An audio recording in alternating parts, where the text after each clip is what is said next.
empezar en primer lugar agradeciendo pues, esta gran asistencia y el interés que ha tenido esta jornada sobre un tema tan importante como es el de las ayudas de Estado.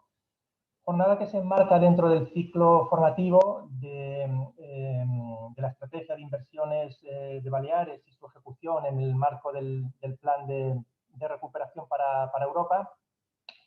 Es un ciclo que se inició creo que es el día 21 de marzo, en relación con una parte introductoria sobre la planificación y la programación estratégica llevada a cabo para Baleares, que tuvo una segunda sesión el día 28 de marzo sobre especialidades de contratación pública y en la ejecución de los fondos del mecanismo de recuperación y resiliencia, y que ahora pues, aborda una tercera jornada sobre, como digo, un tema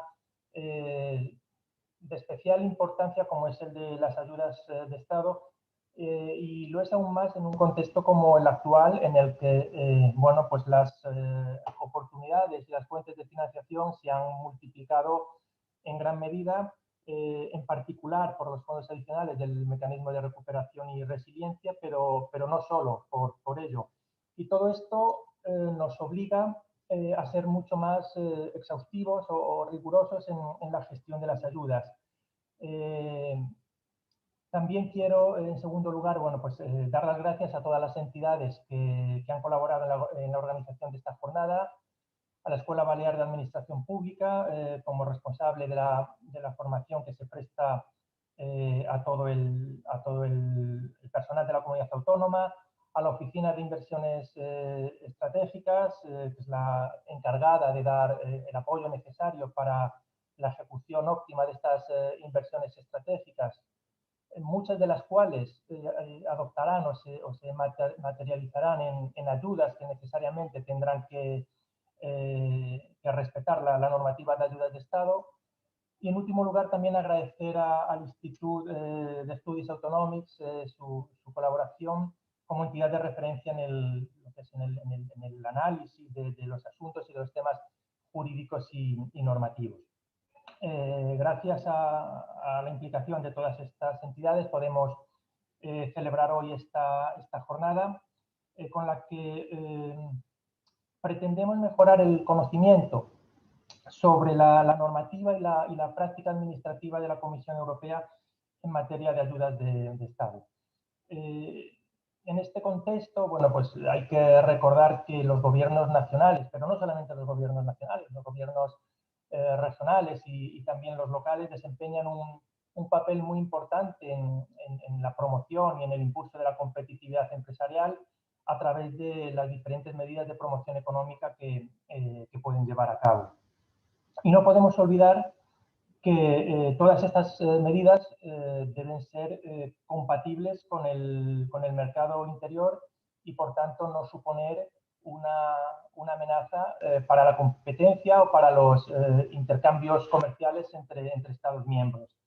Solo en la comunidad autónoma son bastantes los centros directivos y los departamentos que conceden subvenciones en diversos ámbitos, ya sea para el impulso de la I+D, para el fomento de la actividad empresarial, para el comercio, para la cultura, para el fomento de las energías renovables. Y en todos estos casos, entre otros ámbitos, es preciso asegurar con carácter previo que estos proyectos de ayuda respeten las normas sobre política de competencia y sobre ayudas estatales, ya sea con financiación afectada por recursos de la Unión Europea o con fondos públicos o con recursos propios de la comunidad autónoma o de la entidad local de que se trate.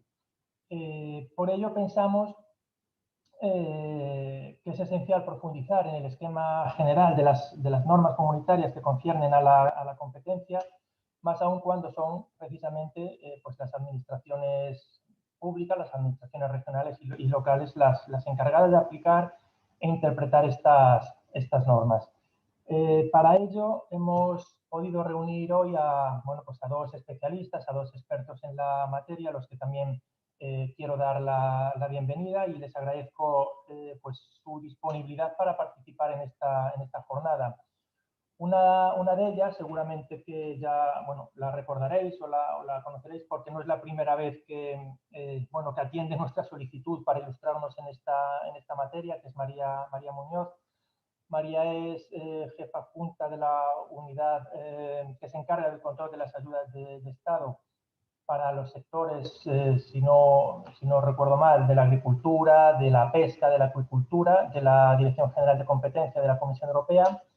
Y también tenemos hoy a Eduardo Cabrera, también de la Dirección General de Competencia de la Comisión y jefe adjunto también de unidad para el control de ayudas estatales en diversos sectores del transporte marítimo, transporte por carretera, salud, entre otros. Bueno, ambos seguro que podrán resolver todas las dudas y las cuestiones que habitualmente surgen en esta materia. Para ello, se abrirá un espacio sobre la 1:30 aproximadamente de coloquio y de debate para poder responder a todas estas cuestiones que podéis ir planteando en el apartado de preguntas y respuestas, que estará abierto durante toda la sesión. Y que moderará Marta López, que es de la Oficina de Inversiones Estratégicas. Por mi parte, bueno, pues nada más, solamente pues terminar deseando que esta jornada sea muy provechosa y fructífera para todos. Y yo creo que sin más preámbulos podemos comenzar con el programa de la jornada y para ello pues cedo la palabra a Eduardo, que creo que es el primero en intervenir. Muchísimas gracias y cuando quieras, Eduardo, tienes la palabra. Muchísimas gracias, Félix. Muchísimas gracias, obviamente, también a la Escuela Balear de Administración por la invitación y encantado de estar con vosotros. Espero que no haya problemas de que nos oigáis bien y que nos veáis bien. Si hay algún problema, por favor, decídnoslo. Pues, bueno, voy a comenzar yo con una introducción que voy a presentar en un momentito y será la misma presentación. A ver, la misma presentación para María y para mí. No sé si la podéis ver. No sé si veis ya la pantalla. A ver. Sí, Eduardo, ya te vemos, ¿eh? Gracias. A ver un segundo si consigo. Porque con la cámara no veo. Vale, perfecto. Muy bien, pues entonces creo que ya podéis verla. El objetivo de la presentación es simplemente presentar el contexto actual del marco europeo de ayudas. No pretendemos hacer una presentación demasiado extensa porque, bueno, tendríamos para hablar de ayudas prácticamente para un año, pero bueno, vamos a dar unas pinceladas de los elementos fundamentales del contexto de ayudas, qué es la ayuda, en qué casos es necesario notificar, cuáles son las diferentes opciones de compatibilidad y luego iremos a los elementos que probablemente sean más relevantes en este momento, que es el marco temporal de COVID y fundamentalmente el llamado marco temporal de crisis o el marco para Ucrania.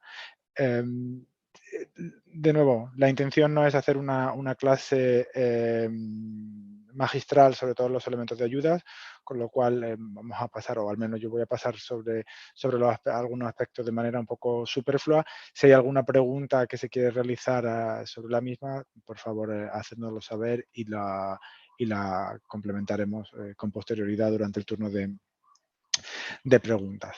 Bueno, pues en primer lugar, el elemento central es obviamente la definición de ayuda de Estado. Para aquellos que no estén familiarizados con el concepto, es un término jurídico, es la ayuda un concepto objetivo, perdón, definido por el Tratado de Funcionamiento de la Unión Europea e interpretado por la jurisprudencia de los tribunales comunitarios. La definición está en el artículo 107.1 del Tratado de Funcionamiento de la Unión Europea y es la siguiente. Se consideran ayudas todas aquellas medidas otorgadas por los estados o mediante fondos estatales, bajo cualquier forma, que falseen o amenacen en falsear la competencia, favoreciendo determinadas empresas o producciones. De nuevo, no quiero entrar en detalle en cada uno de los elementos, podríamos estar horas hablando de cada uno de los elementos del artículo 107.1, pero en general los requisitos son los siguientes, que tienen carácter cumulativo, es decir, todos los requisitos que veis en la presentación, en la pantalla, se tienen que cumplir a la vez, en el mismo tiempo, para considerar que efectivamente estamos ante una medida de ayuda. Bueno, pues en primer lugar, el beneficiario tiene que ser una empresa, y por empresa se entiende toda actividad que se dedique a una actividad económica. Por lo tanto, el concepto de empresa a nivel en el derecho de ayudas de Estado no se corresponde con la concepción jurídica en derecho español de empresa. Es decir, una actividad que no esté constituida como tal, o una entidad, perdón, que no esté constituida como tal, como empresa, pero que realice una actividad de carácter económico, sería una empresa, podría ser una empresa a efectos del artículo 107.1 del tratado. Ahí, por ejemplo, tenemos, por supuesto, los autónomos que realizan una actividad económica, pero en ocasiones incluso entidades públicas o por ejemplo, en algún caso extremo, una organización no gubernamental, una ONG, obviamente no es una empresa, pero ciertas de sus actividades, y aquí es obviamente una hipótesis, pueden ser económicas, por ejemplo, dar clases de idiomas a determinados segmentos de la población. Si hay otras entidades que llevan a cabo esa actividad en el mercado, hay una actividad económica que estaría en competencia con esa actividad de la ONG. A efectos del artículo 107.1 del tratado, podría llegar a considerarse una empresa. Igualmente con el Estado, y el Estado en un sentido amplio, el sector público, si el sector público realiza una actividad económica, puede ser sujeto o quedar cubierto bajo el artículo 107.1 del tratado. Es igualmente necesario, es el segundo punto, la presencia de recursos públicos. Tiene que haber una transferencia de recursos públicos que sea imputable al Estado, y de nuevo, insisto, cuando hablamos de Estado hay que entenderlo en carácter general. De hecho, más que de ayudas de Estado, deberíamos hablar de ayudas públicas, cuando se trate de recursos públicos y cuya intervención o cuya transferencia sea imputable al Estado. Y por imputable entendemos que sea el Estado el que está detrás de la decisión de transferir dichos recursos públicos. Y, por ejemplo, podemos pensar en una situación de una empresa pública.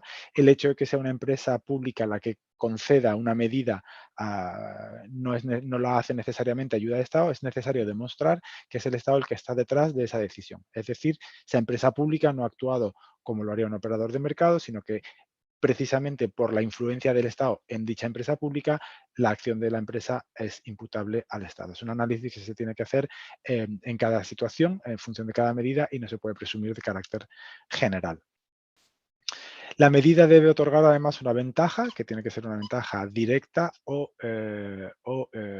indirecta. Es decir, el beneficiario tiene que obtener un resultado ventajoso de la intervención del Estado, que por cierto puede adoptar cualquier forma. Puede ser una medida de una transferencia directa, por ejemplo, en el caso extremo es una subvención a fondo perdido, claramente hay una intervención positiva, una ventaja positiva del Estado, pero también puede ser una ventaja negativa, es decir, el Estado deja de cobrar, por ejemplo, determinados impuestos a una empresa.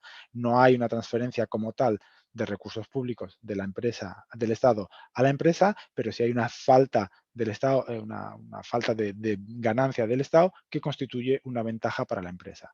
Igualmente, la ventaja puede ser directa o puede ser como consecuencia de una ventaja concedida directamente a otra entidad, con lo cual hay que analizar esos dos niveles, la ventaja indirecta y la ventaja indirecta. El cuarto elemento es la selectividad. Cuando se trata de una medida a favor de determinadas empresas o determinados sectores, estaríamos hablando de una medida de carácter selectivo. Cuando se trata de una medida general, por ejemplo, la reducción del IVA con carácter general a todas las empresas, a todas las que deben contribuir a dicho impuesto, no tendría ese carácter selectivo y no constituiría ayuda. Y por último, los dos últimos elementos, que quizás son los más fáciles de probar, son la afectación de los intercambios comerciales entre Estados miembros y la posibilidad o la distorsión de la competencia.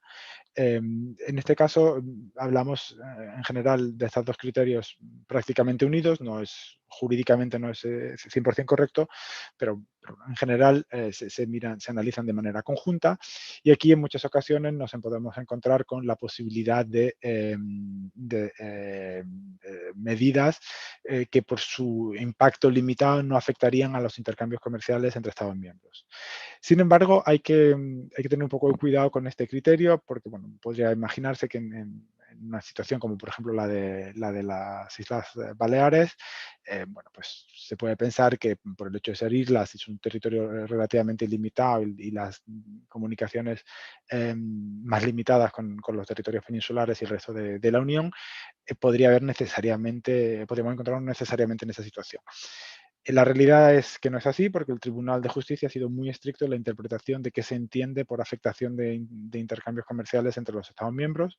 Tenemos pocas sentencias en las que interpreta ese criterio, pero el tribunal, en aquellas en lo que lo ha hecho, ha comprobado que efectivamente estamos hablando de situaciones puramente o casi exclusivamente locales de ámbito extraordinariamente limitado, en la que verdaderamente se puede asumir o se puede presumir que no hay una afectación de comercio con los Estados miembros. Son situaciones, no voy a decir marginales, pero sí muy puntuales, con lo cual hay que tener cuidado con este criterio y no asumir que el hecho de que estemos en un territorio insular necesariamente implicará que no hay un efecto en los intercambios comerciales entre Estados miembros. Pues bien, con todos los elementos que veis en la pantalla tenemos la definición de ayuda de Estado. Como digo, son de carácter cumulativo, se han de cumplir, todos los criterios deben estar presentes para que estemos hablando de una ayuda.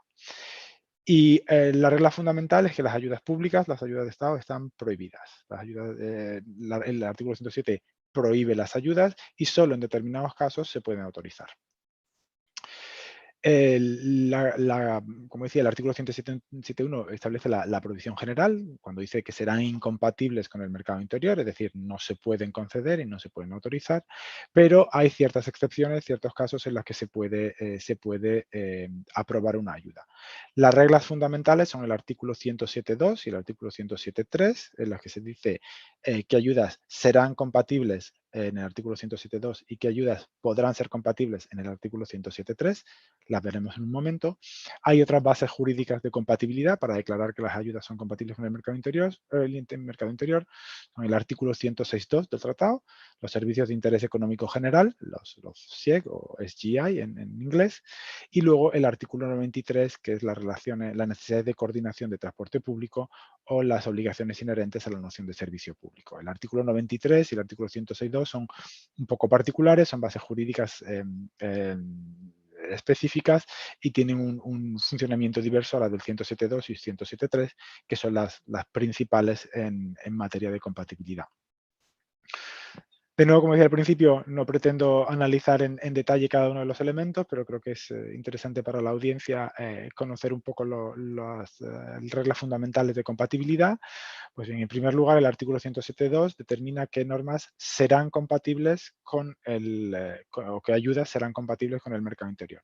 Aquí estamos hablando de normas o de medidas de ayuda en las que la Comisión, en principio, tiene poco o nulo margen de análisis. La Comisión no deberá declararlas compatibles, pero obviamente se trata de medidas que tienen que cumplir una serie de requisitos. Si se cumple ese requisito, no hay margen de apreciación o no debería haberlo, la Comisión las declarará compatibles. Y aquí hablamos de tres tipos de medidas. Son las ayudas de carácter social concedidas a consumidores individuales, las ayudas que se destinan a reparar perjuicios causados por desastres naturales u otros acontecimientos de carácter excepcional. Y por último, una tercera medida, una tercera opción bajo el artículo 107.2 que no se ha utilizado hasta ahora y muy probablemente no se utilizará, que tiene las raíces, una explicación puramente histórica, que son las ayudas para favorecer la economía de determinadas regiones de Alemania afectadas por la división del país, por el muro de Berlín. Con lo cual serían ayudas para las regiones de la Alemania del Este, pero como digo, no se ha utilizado. En más de una ocasión se ha planteado la posibilidad de eliminarlo del tratado, pero bueno, supondría una modificación global de los tratados y no parece que haya apetito para el mismo, pero no ha sido jamás, no se ha utilizado. Luego vamos al artículo más interesante para compatibilidad, que es el artículo 107.3, en el que, como podéis ver en la pantalla, la Comisión tiene margen de discreción porque podrán considerarse compatibles. Aquí son los 5 criterios tradicionales de compatibilidad: los puntos A a E, el desarrollo económico de regiones con un nivel de vida normalmente bajo o en la que exista una situación de desempleo considerable; los proyectos de interés común europeo o el remedio a una grave perturbación en la economía de un Estado miembro, que es el que se utiliza como base jurídica, como María explicará con posterioridad, en el marco temporal de crisis y en el marco temporal de COVID, en los 2 marcos temporales actualmente en vigor. Y luego mencionaba al principio los IPCI o los PIICE, los proyectos importantes de interés común europeo, que también están muy de moda en este momento. La cláusula o la provisión en el punto C, el desarrollo de determinadas actividades o determinadas regiones económicas, que es la más común, de hecho, de las bases de compatibilidad; el punto de promoción de la cultura y conservación del patrimonio; y el último punto, con carácter residual, aquellas categorías de ayudas que el Consejo determine por decisión. Esta última provisión, de nuevo, ha sido utilizada en muy pocas ocasiones. Pues bien, de estos, sobre todo el punto del artículo 107.3, los puntos A a C, existe toda una enorme casuística, jurisprudencia y legislación primaria y secundaria, o fundamentalmente secundaria, por parte de la Comisión, sobre cómo se interpretan esos 4 apartados y cómo la Comisión plantea o va a analizar la compatibilidad de las ayudas en sus decisiones.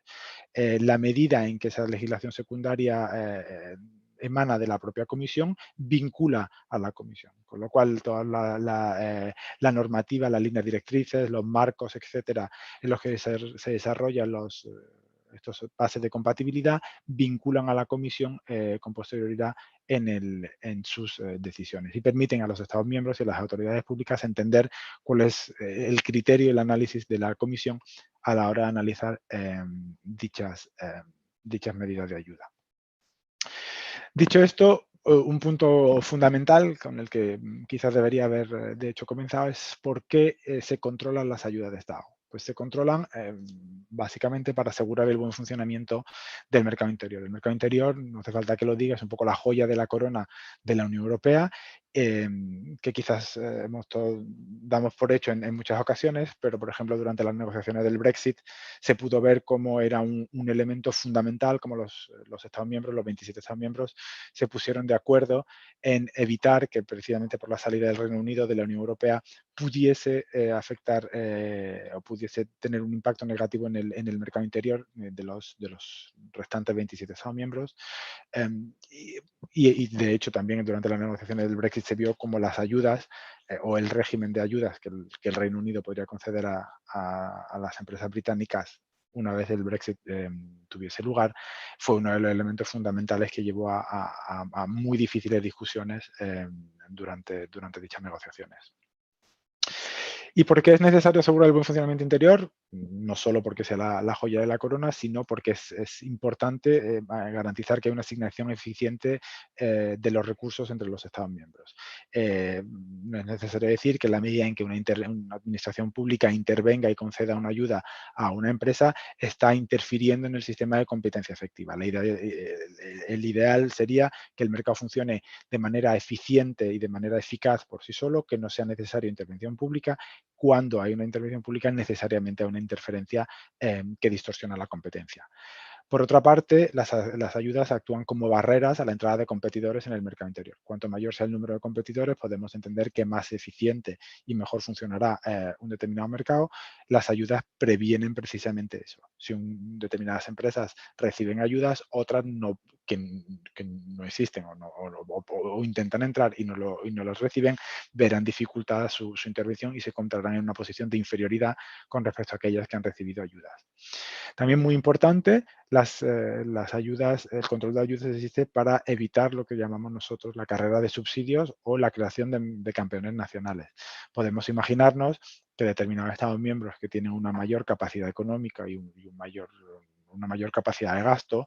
Si no existiese el control de ayudas, estarían muy tentados a favorecer a las empresas situadas en su territorio. Favorecer, por ejemplo, imaginando determinadas aerolíneas, podrían muy fácilmente verse beneficiadas por la capacidad económica de su Estado miembro y efectivamente llevar al resto de aerolíneas de otros estados menos potentes económicamente que no podrían competir con dicho Estado. Con lo cual, ese factor fundamental es aplicar las mismas reglas a los 27 Estados miembros y evitar que haya esta carrera de subsidios y esta creación de campeones nacionales. Y por último, pero yo me refería a ello con anterioridad, es buscar la igualdad entre competidores. De nuevo, garantizar que la competencia sea efectiva y que haya una verdadera relación de igualdad entre los distintos operadores en el mercado. Y de nuevo también refería a lo mencionado anteriormente, la necesidad. Por cierto, disculpa si oís un ruido, son las 12:30 si no veo mal. Tenemos una alarma mensual en la Comisión Europea, una alarma de incendios, durará unos 20-30 segundos, si mal no recuerdo. Bueno, pero espero que no sea molesto a la intervención y podáis oírme. Decía, la normativa, el concepto jurídico de ayuda de Estado es un concepto jurídico objetivo que se aplica a todos los Estados miembros de la misma manera. Igualmente es necesario que las excepciones, la compatibilidad, la normativa por la que se aprueba la ayuda sea aplicada de manera uniforme en la Unión Europea. Como podéis imaginar, en una unión de 27 Estados miembros donde hay al menos 27 regímenes jurídicos distintos, con tradiciones jurídicas diferentes, hacemos prácticamente a diario encaje de bolillos para estar seguros que nuestras normas, que es una que se aplica en 27 Estados miembros, tenga la capacidad de efectivamente o la flexibilidad suficiente como para ser aplicable dentro de los 27 Estados miembros, garantizando la uniformidad a la que me refiero. Esa es precisamente la dificultad con la que nos encontramos. Obviamente las necesidades, puedo imaginar, de Baleares no son las mismas que las de una región en el centro de Polonia, por razones obvias, pero sin embargo la normativa es única, se aplica a las dos regiones de la misma manera. Ahí es necesario garantizar que la normativa permita una aplicación uniforme, teniendo en cuenta, en la medida de lo posible, las disparidades entre las diferentes regiones y diferentes estados de la Unión. Y por último, como punto de vista, básicamente en materia de procedimiento, una pincelada sobre cómo se controlan las ayudas de Estado en la Unión Europea. Obviamente, como decía antes, las ayudas están prohibidas, con lo cual la única manera, o en principio, según el tratado, la única manera de autorizar una ayuda es notificarla a la Comisión. La Comisión debe recibir esa notificación y el Estado miembro, sobre la base del artículo 108.3 del tratado, no debe ponerla a cabo antes o no debe conceder la medida antes de que la Comisión haya adoptado su decisión. Es decir, solo cuando la decisión lo ha aprobado, el Estado miembro, en teoría, en principio, debería conceder la ayuda. En ese caso, estaríamos hablando de una ayuda compatible, si esa es la decisión de la Comisión, y además legal. Si el Estado miembro la concede antes de la decisión, estamos hablando de una ayuda ilegal. Tiene unas consecuencias relativamente limitadas, pero no se puede decir de otra manera, es un incumplimiento de la obligación del Estado miembro de su obligación por el tratado de no conceder la ayuda antes de que la Comisión la autorice o la apruebe. Con lo cual, la regla general es la de la ayuda notificada, que como decía, se debe notificar con carácter previo a la concesión, pero hay excepciones. Hay excepciones en las cuales se pueden conceder ayudas sin necesidad de notificar. La categoría fundamental, más importante, es el denominado el Reglamento General de Exención por Categorías, que incluye toda una serie de criterios y de tipos de ayudas con una serie de suelos o de cantidades máximas muy amplias, que permite conceder la ayuda informando a la Comisión, pero sin necesidad de autorización de la Comisión.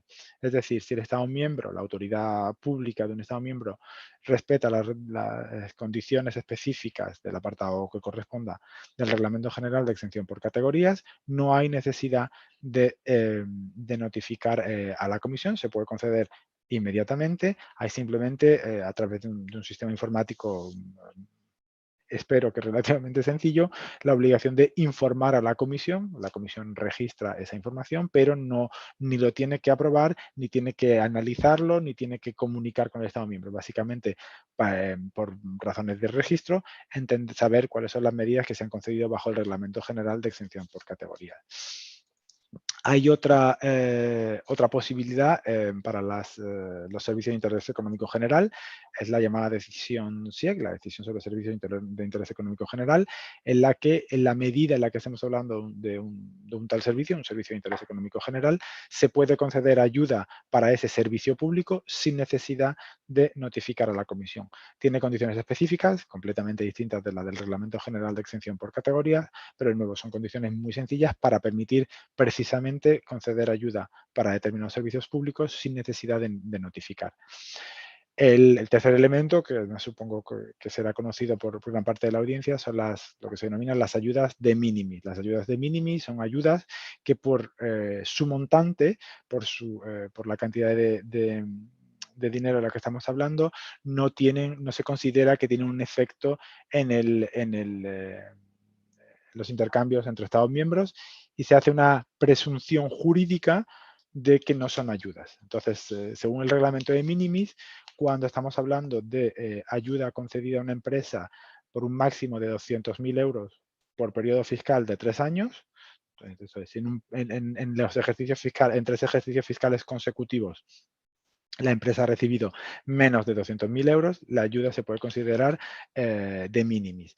Hay ciertos matices, hay las ayudas de minimis en los servicios de interés económico general son mayores, siguen unas reglas ligeramente diferentes, pero son mayores, de 500.000 euros por ejercicio fiscal, por periodos consecutivos de 3 ejercicios fiscales, y también hay normas específicas para el sector de transporte y para el sector de agricultura, donde tienen cantidades menores. En el caso del sector del transporte por carretera, estamos hablando, si mal no recuerdo, de 100.000 euros por ejercicio consecutivo de 3 periodos fiscales. Estas ayudas de minimis son muy tentadoras porque obviamente, como decía, se hace la asunción jurídica o la presunción jurídica que no se trata de ayudas y como tal no se tienen que notificar a la comisión y ni siquiera hay que informar a la comisión, se pueden conceder sin mayor problema, simplemente sujeto a la obligación, entiendo que es el caso de España, de tener un registro de ayudas de minimis donde queda constancia de cuánto ha recibido cada beneficiario. Son por eso muy tentadoras, porque son muy fáciles de conceder, pero bueno, tienen un montante que en determinadas ocasiones puede ser bastante limitado, con lo cual uno de los puntos que quería hacer, y ayer tuve la oportunidad o la fortuna de poder discutir y de conocer a la presidenta de la comunidad autónoma, de la presidenta de Baleares, quizás uno de los elementos que los Estados miembros deberían considerar y por supuesto las administraciones públicas, incluyendo la de Baleares, es intentar hacer un uso aún más elevado del Reglamento General de Exención por Categorías. Tenemos la impresión, en la Dirección General de Competencia, no necesariamente correcta, pero la impresión de que en muchas ocasiones el reglamento, que obviamente presenta una cierta complejidad, aunque hemos intentado simplificarlo lo más posible, no se utiliza por el miedo a que nos encontremos bajo el criterio de ayuda, que obviamente sería una ayuda compatible, pero aún así ayuda, mientras que en el caso de minimis hablamos de ayudas que no son, pues, con la presunción jurídica de que no lo son. Hay una cierta reticencia, y no hablo obviamente del caso de Baleares, sino con carácter general de las administraciones públicas, a utilizar el Reglamento General de Exención por Categorías y le comentaba a la presidenta la posibilidad de invitar, y por eso lo digo expresamente hoy, a que las administraciones públicas lo consideren aún más, examinen las diferentes posibilidades, se pueden conceder grandes cantidades de dinero, estamos hablando en algunas ocasiones, si mal no recuerdo, incluso 20 millones de euros por proyecto o 20 millones de euros por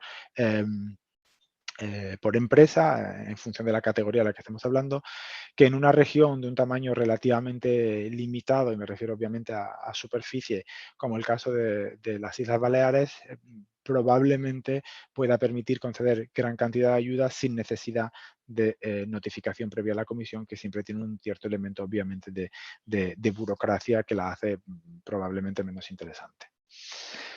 Y por último, la última posibilidad a la obligación, como excepción a la obligación previa de notificación, es las ayudas que se concedan al amparo de un régimen que ya ha sido aprobado. Este es un régimen que se notifica a la comisión lo aprueba, luego la concesión individual de ayuda bajo dicho régimen no debe renotificarse a la comisión.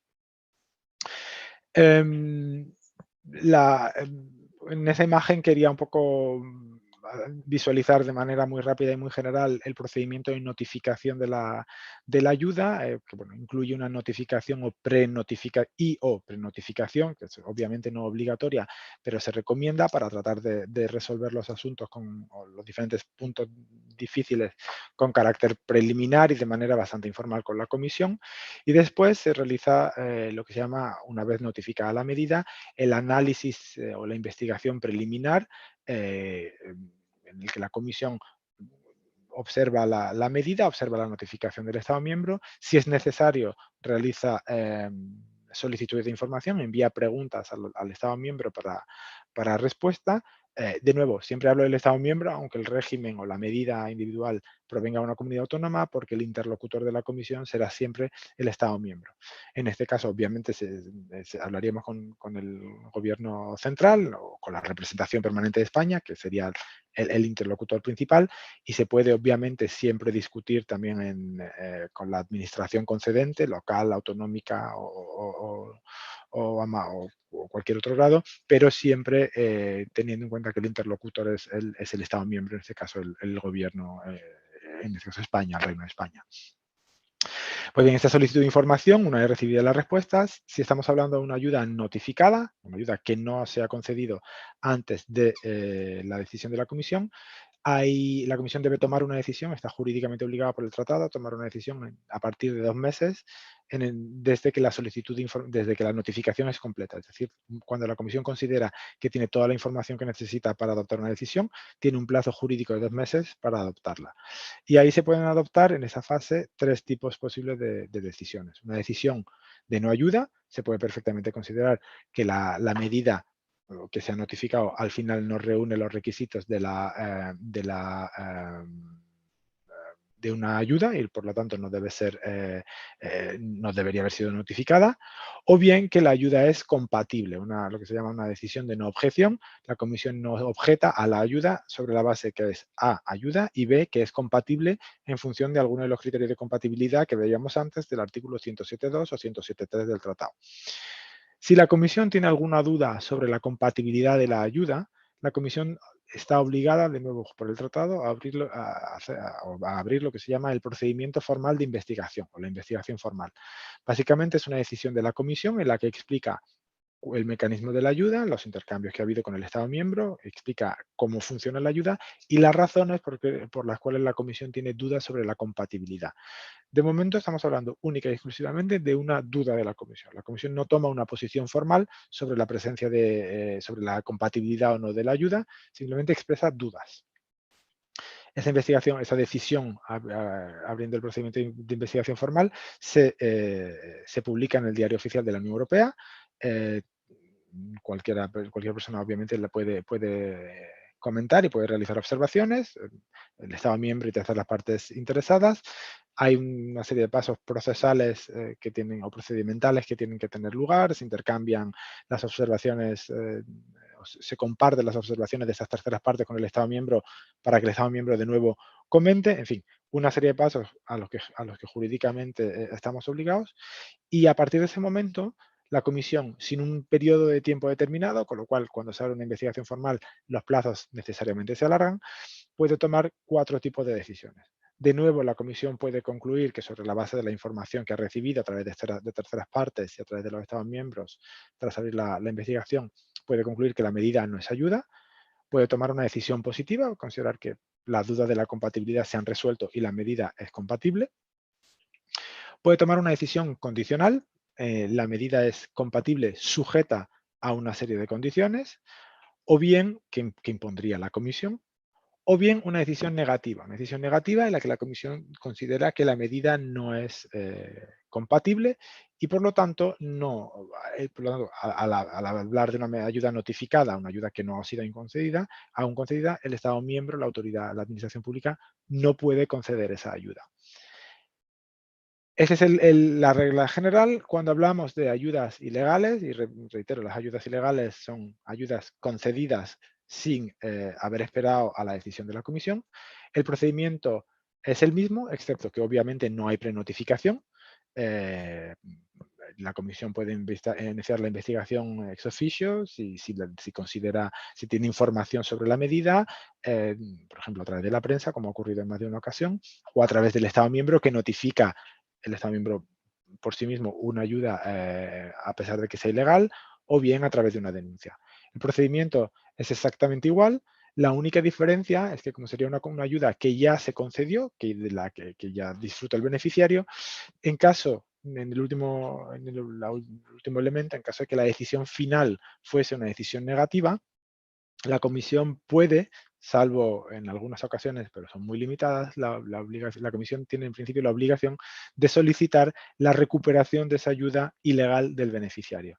Con lo cual, lo podéis imaginar, la situación es compleja, no es culpa del beneficiario, el beneficiario no es culpable de nada, la decisión de hecho se dirige contra el Estado miembro, no contra el beneficiario, en la que se exige la Comisión exige al Estado miembro la recuperación de la ayuda del beneficiario. No es una decisión, como digo, no es una sanción al beneficiario, aunque la consecuencia obvia de la obligación de recuperar es que el beneficiario, de un modo u otro, deberá devolver el dinero que no debería haber recibido en primer lugar.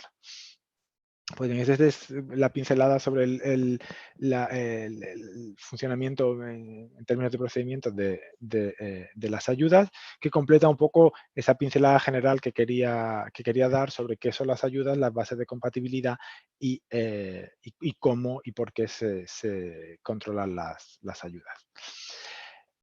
Y ahora, entrando más en el marco actual, y obviamente tanto María como yo estaremos encantados de responder cualquier pregunta, queríamos dar una información sobre cuál es el marco actual en el que nos encontramos, asumiendo que quizás la audiencia ya conoce un poco cuáles son las normas de compatibilidad. Como decía, hay una enorme cantidad, desde las líneas directrices de ayudas de salvamento y reestructuración, las líneas directrices de transporte marítimo, de transporte terrestre, las normas sobre agricultura, pesca, en fin, todo, o energía, medio ambiente y clima. Hay toda una panoplia de normas de compatibilidad que no nos parece necesario o conveniente en un seminario como este entrar a explicar en detalle, pero como decía tanto María como yo, en la medida en que conozcamos la legislación secundaria correspondiente, estaremos encantados de responder a preguntas sobre ese tema.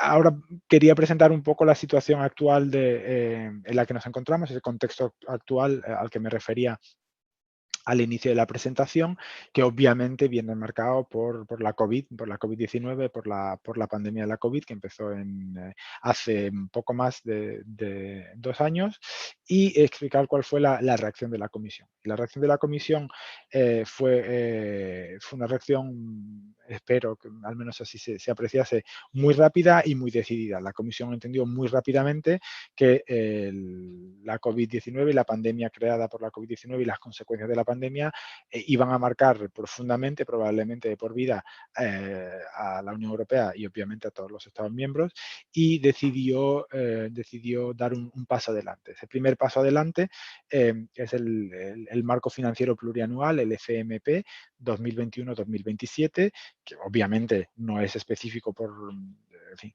el marco financiero plurianual no es algo que se inventase por la COVID, es algo que se hace cada vez que hay una nueva comisión, porque determina cuál es básicamente el presupuesto de la Unión, pero sí dio ese paso adelante en tener el marco financiero más ambicioso en toda la historia de la Unión Europea. Estamos hablando de más de $1 billón, perdón, a precios de 2018, con lo cual para compararnos es muy útil porque no tiene en cuenta la inflación, con lo cual hablamos de cantidades que exceden el $1 billón, 1.000 millones de euros, y además el famoso Next Generation EU, que es ese instrumento temporal de recuperación que está dotado con 750.000 millones de euros precisamente orientado a luchar contra las consecuencias de la COVID.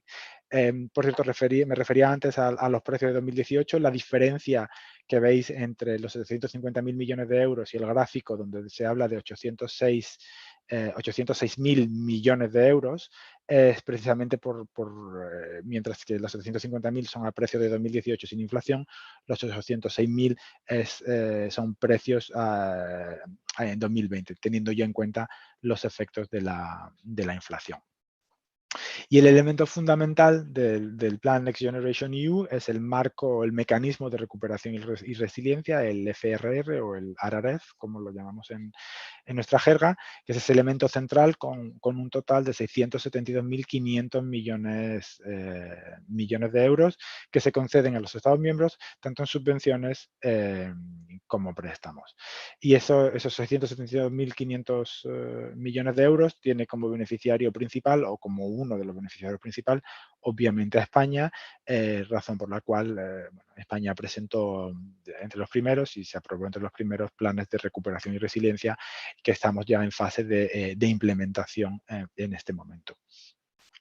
Y a todo esto os preguntaréis, ¿y las ayudas dónde entran en juego con el marco de recuperación y resiliencia? Bueno, pues el marco de recuperación y resiliencia, el mecanismo, perdón, de recuperación y resiliencia está sujeto a la normativa sobre ayudas de Estado. Estamos hablando de fondos que vienen del presupuesto comunitario, es cierto, pero que se conceden a los Estados miembros para que los gestionen.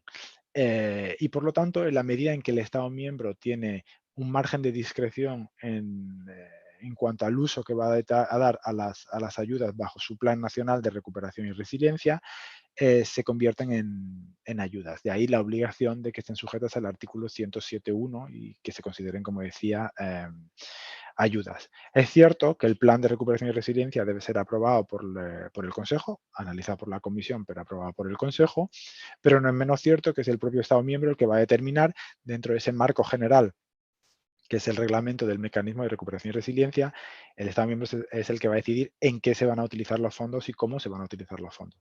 De ahí que haya esa sujeción o control de los fondos del mecanismo por parte de los Estados miembros y la obligación de utilizar o de aplicar la normativa de ayudas. Los objetivos por los que se controla el mecanismo de recuperación y resiliencia con las ayudas de Estado son prácticamente iguales a los que comentaba antes, pero más aún si tenemos en cuenta las enormes cantidades de las que estamos hablando. Como decía antes, son 672.500 millones de euros, es una inyección de fondos brutal en la economía de los Estados miembros. El efecto de crowding out, el efecto de impedir que intervengan en el mercado nuevos operadores o de fortalecer a los ya existentes sería verdaderamente brutal si no hubiese un control sobre ayudas estatales. Con lo cual, para la Comisión desde el principio ha estado claro que la normativa o que el mecanismo de recuperación y resiliencia tenía que estar sujeto a la normativa de ayuda de Estado. Eso implica que cada vez que hay una medida una inversión o cualquier medida bajo el plan de recuperación y resiliencia que conlleve gasto público, que haya la obligación de hacer un análisis de ayuda. Pero eso no significa que toda medida esté sujeta que toda medida del plan de recuperación y resiliencia vaya efectivamente a estar cubierta por la normativa de ayudas. Todo depende de cómo se diseñe la reforma o la inversión. Y con este gráfico termino mi intervención sobre el mecanismo, simplemente para explicar cómo funciona el proceso. Lo primero que hay que analizar bajo una inversión o reforma del plan de recuperación y resiliencia es si estamos ante la ayuda de Estado, ante una ayuda de Estado. Ahí los criterios que comentaba antes, los criterios cumulativos del artículo 107.1, es necesario verificarlos. Si el Estado miembro considera que no se cumplen esos criterios, que no estamos ante una ayuda de Estado, pues obviamente no hay obligación de notificar y se puede conceder la ayuda de manera automática. Si la ayuda es de minimis, si estamos cubiertos bajo el reglamento de minimis, obviamente, como decía, por la ficción jurídica de que no hay ayuda, no es necesario notificar y se puede conceder. Si los criterios de la ayuda de Estado o de la definición de ayuda de Estado se cumplen, entonces tenemos que analizar, en primer lugar, si está bajo un régimen ya aprobado. Como decía antes, si es el caso, la concesión individual bajo un régimen ya aprobado no se tiene que notificar. Si no es el caso, tenemos que analizar, y de ahí la insistencia que mencionaba antes de analizar el Reglamento General de Exención por categorías, analizar si la normativa, o si la ayuda, perdón, estaría cubierta bajo la normativa del Reglamento General de Exención por categorías. Si la respuesta es que sí, y en muchos casos será el caso, porque estamos hablando de un margen muy amplio, un régimen muy amplio, no es necesario notificar. Si aún así se llega a la conclusión, perdón, si al hacer el análisis del Reglamento General de Exención por categoría se llega a la conclusión de que no está cubierto por una razón o por otra, entonces en dicho caso se debería notificar o prenotificar. Y ahí hay toda una serie de normativa, como decía, de compatibilidad, que es la normativa habitual, la que se utiliza generalmente. No hay nada específico para el mecanismo de recuperación y resiliencia que debería permitir al Estado miembro analizar si la normativa va a ser compatible o no, en cuyo caso debe notificar para aprobación. Y dicho esto, veo que llevo hablando más de lo necesario. Cedo la palabra a María, que va a explicar el marco aún más actual con el marco temporal de COVID y el marco temporal de crisis. Muchas gracias. Hola, pues gracias Eduardo por cederme la palabra y desde luego gracias a las Islas Baleares por esta amable invitación. Siempre un placer compartir algunas reflexiones sobre este bonito mundo de las ayudas de Estado.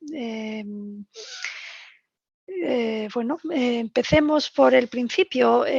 Yo creo que Eduardo ya nos ha explicado los elementos básicos de lo que han sido las reglas del COVID y de lo que ha sido también ahora las reglas para compensar un poco por los efectos de la tragedia en Ucrania. Pero empecemos por el principio. El marco temporal de COVID efectivamente era un marco pensado para hacer frente a un acontecimiento excepcional, ¿no? Y por ello se pensó en una base jurídica que no es la habitual en la Comisión, no es la base jurídica que nosotros generalmente utilizamos en nuestras decisiones, que es el 107.3c, como decía Eduardo, que es más bien un poco de desarrollo económico. Lo que hicimos fue utilizar el 107.2, que a la larga es una compensación por daños y prejuicios por una situación excepcional. Hubo muchos Estados miembros adoptando medidas restrictivas, no se podía ir a los hoteles, no se podía ir a los restaurantes, no se podía hacer muchas cosas que nos hubieran gustado poder hacer, y hubo una compensación económica por esa decisión pública de limitar la actividad económica, ¿no? Es una ayuda de daños y perjuicios, con lo cual pues había una serie de requisitos en términos de petición de daño causal y de cuantificación de los daños, que era muy difícil de conseguir en algunos casos, ¿no? Hay otro tipo de medidas más genéricas que iban bajo el 107.3b, que es básicamente ayudas para paliar una situación, una perturbación económica grave en un Estado miembro. Aquí el criterio es que la perturbación económica se extienda a lo largo de todo el Estado miembro, ¿no? Y hasta COVID, pues había habido muy pocos ejemplos de estos. Pocas ocasiones había utilizado este 107.3b, pero bueno, llegó. Fue el principio de una nueva época. ¿Qué es lo que nos permite esta nueva base jurídica? Básicamente esta base jurídica nos da un poco más de flexibilidad, si se me permite decir así. Es una base jurídica que permite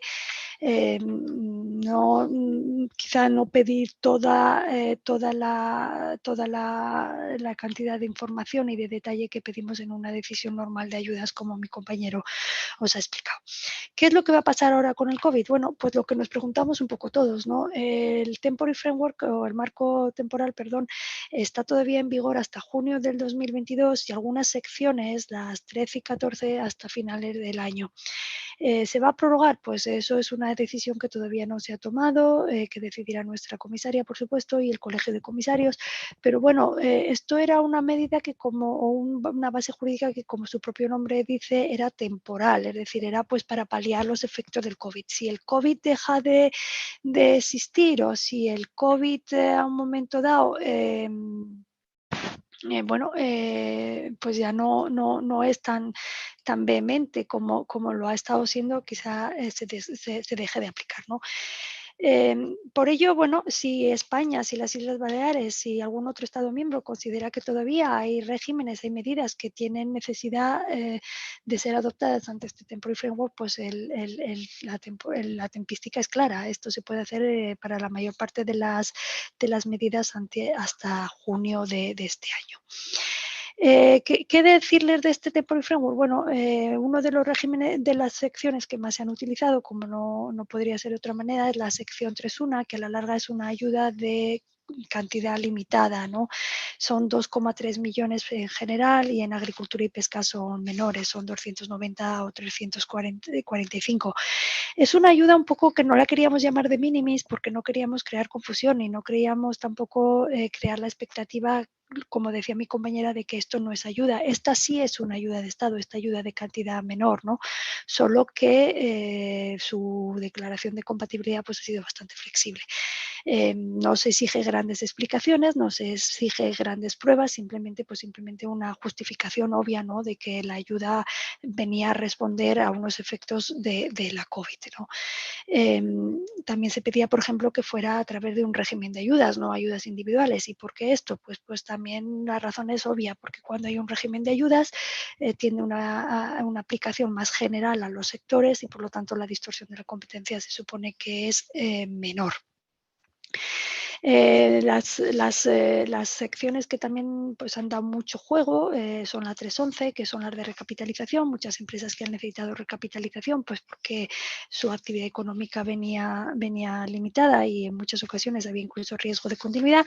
Y ahora están las 3.13, que es la de un poco es una ayuda a la reinversión, ¿no? Es una cuestión, bueno, estamos saliendo de COVID, pero COVID ha creado mucha duda y mucha inestabilidad económica a los Estados miembros. Es una ayuda para generar reinversión, aunque no sea pura liquidez como eran la mayor parte de las medidas del Temporary Framework. Y también hay la 3.14 es una sección de solvencia, es decir, es una sección de que, bueno, COVID ha creado mucha deuda en las empresas europeas, pues básicamente ha venido a suponer que se pueda ayudar a estas empresas para que no caigan en crisis o en quiebra cuando realmente son empresas pues, relativamente sanas, ¿no?